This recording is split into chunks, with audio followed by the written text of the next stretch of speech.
তো পার্টির আজকে ঝাড়গ্রাম যাই করে যে আমরা দুর্গা পূজার আগে এত বড় দুর্গা ঠাকুর দেখে নেবো কোনোদিনও ভাবি না। তো হ্যালো বন্ধুরা, আমি ভাস্কর, তোমরা দেখছো আমার নতুন মিনি ব্লগ। আর ঝাড়গ্রাম একটা মিটিং আছে, তো যাতে হবে ওই জন্য ঝান্ডা মান্ডা বাইর খাই নিচ্ছে। আমার আর কি সিনাই করে ভাত খাতেছিলি, তো আমার বন্ধু বলছে যাবো হাই দিকে দেখো যাওয়ার জন্য কেমন ভতাটে বসে আছে, তো এর পার্টনারই আসছে না। তারপরে বহুতক্ষণ পর আমরা বাইরে নিয়ে যাওয়ার জন্য আমার গাড়িটা আমরা তিনজন যাচ্ছি দেখছো। তো আমার বন্ধু বলছে মুখটা দেখাই নেই রে। তারপর আমি মুখটা হালকা করে খুললি, কেমন দেখাচ্ছে গাইস একটু বলে দাও। আমি জানি খারাপ দেখাচ্ছে, তবু ভালো দেখাচ্ছে। তো পাম্পে ঢুকে যাই, ফাইনালি 8-9 হাজার টাকা তেল নিবো। এখন বহুতক্ষণ লাগবে টাইম, তো 8-9 হাজার মানে বুঝতেই পারছো, টাঙ্কি মাঙ্কি ফুল হয়ে ভর্তি পড়ে যায়। তো তেল ভরানো হতে হতে তোমরা বলে দাও কে কে ঝাড়গ্রাম আসেছিল। আর হলুদ রঙের হাট পুরা কমেন্ট বক্সটা ভরাই দাও। তারপরে ঝাড়গ্রামে ঢুকতে না ঢুকতেই পৌঁছে মানে একটা দেখেলি ভুকেল বড় দুর্গা ঠাকুরের প্রতিমা, মানে এত বড় করেছে যে আর কি বলবো, এটা কোথায় জানি নেই। তো লিখছে এরা। তারপরে ওভার ব্রিজে উঠতে উঠতে দেখি এত ধুলা, মানে কি বলবো, পুরো গামছা তামছা মুখে চুটানি নিচ্ছি, তবু খাচ্ছে ধুলা ঢুকছে। দেখতেই পাচ্ছ তো কত ধুলা উঠছে, আর বুঝতে পারছো কিরকম অবস্থা হয়েছে রোডটা। তারপরে ঢুকে যাই সোজা জুবলি মার্কেটে, সোজা গান টান শোনা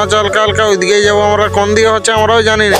উপরে বেলুন গিলা তাগড়া দেখাচ্ছে, ভাবছি ঘর নিয়ে যাবো ঘর যাওয়ার সময়, তো পারবো কিসে সেটাই জানি না। আরো দেখছো আমার এইখানে বন্ধু বলছে আমি ভাইরাল হবো, একটু ভাইরাল করে দিবে সবাই, একটু লাইক কমেন্ট শেয়ার টেয়ার করে দিবে, ভাইরাল হয়ে যাবে, আপনি ভাইরাল। তারপরে অনেকক্ষণ পরে পৌঁছে যাই আমরা, যথা আমরা এসেছিলি সেইখানে, মানে একটু পরে বুঝতে পারবে কোথায় এসেছিলি। দেখছো লক টক আছে, ওইখানে স্টেজ আছে, গান টান বাজছে। তো ওইখানে আমাদের গাড়িটাকে পার্কিং করে নিতে হবে। তারপর তোমরাকে দেখা যে বহুত কিছু গাড়ি পার্কিং করে দেওয়ার পর আমি ফাইনালি বাইরে যাই রাস্তায়। তো চোখে খাঁচে ধুলা ঢুকেছে, ওই জন্য একটু বাইরে আমিও ঝান্ডা মান্ডা কাঁধটায় নিয়ে আর হাঁটে দিই স্টেজের দিকে। তো তোমরাকে স্টেজটা দেখাবো না নাই যে ভাবছি। তারপরে স্টেজটার দিকে যেতে আইছিলি, তো পৌঁছে গেছিলি স্টেজের খিন। তার আগে আমার একটা বিগ ফ্যানের সাথে দেখা হয়ে যায়, পুরো তাগড়া ভিডিও করে না, দারুণ লাগে। তো হাত টাত মিলাই করে দেখি আরো বন্ধুগুলা আছে, যে এরা তো কেউ বলেই না এসেছে বলে। এইখানে দেখছো তো আমাদের ভিলেন বয়, মানে এই ছানাটা যে বদমাস ছানা না, বিরাট বদমাস। পুরো রাত রাত হয়ে যাচ্ছে, আমি বলছি ঘর যাবো, তো আমার বন্ধুগুলো মানছেই না। যতক্ষণ না অনুষ্ঠান শেষ হচ্ছে বলছে ঘর যাবো না, সব দাঁড়ায় দাঁড়ায় শুনছে, আমিও শুনছি, কি করবো কিছু করার নাই। তারপর দেখছো তো এদিকে লাইট টাইট জ্বলছে, তো কখন যে ঘর যাবো সেটা হচ্ছে মুশকিল, বহুত দূরে ঘর।